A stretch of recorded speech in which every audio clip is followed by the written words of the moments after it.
Hi යාළුවනේ, අද අපි බලමු කොහොමද රසටම මැජික් කෝන් හදාගන්නේ කියලා. ඔයාලා තාමත් මගේ channel එක subscribe කරලා නැත්නම් channel එක subscribe කරන් යන්න. එහෙනම් අපි බලමු කොහොමද මේ රසම රස මැජික් කෝන් හදාගන්නේ කියලා.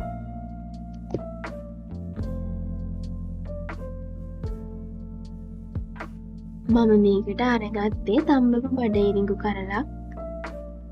මේ විදියට තම්බපු බඩඉරිඟු කරලක් අරගෙන හැන්දකින් හරි අතින් හරි මේ විදියට ඇට ටික වෙන් කරගන්න. ඔක්කොම ඇට ටික වෙන් කරලා භාජනයකට දාගන්න.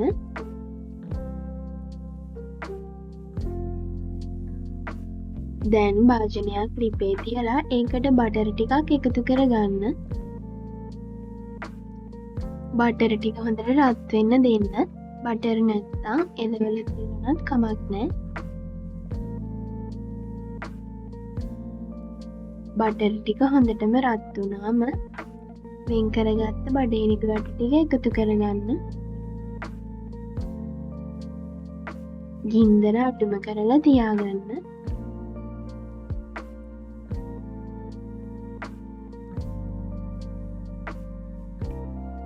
දැන් ඔයාලා කන සැඩ ප්‍රමාණය අනුව මිරිස් කුඩු එකතු කරගන්න.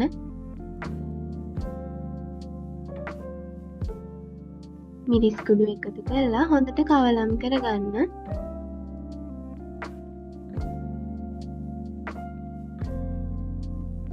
දැන් මේකට චීස් කෑලි දෙකක් එකතු කරගන්න. චීස් ටික හොඳට බඩඉරිඟු වැට ටිකත් එක්ක කවලම් කරගන්න. චීස් වල ලුණු රස තියෙන නිසා මම මේකට ලුණු එකතු කරන්නේ නැහැ. ඔයාලා කැමති නම් ලුණු එකතු කරන්න. මේ වගේ හොඳටම කවලම් වුණාම ලිප ඕෆ් කරගන්න.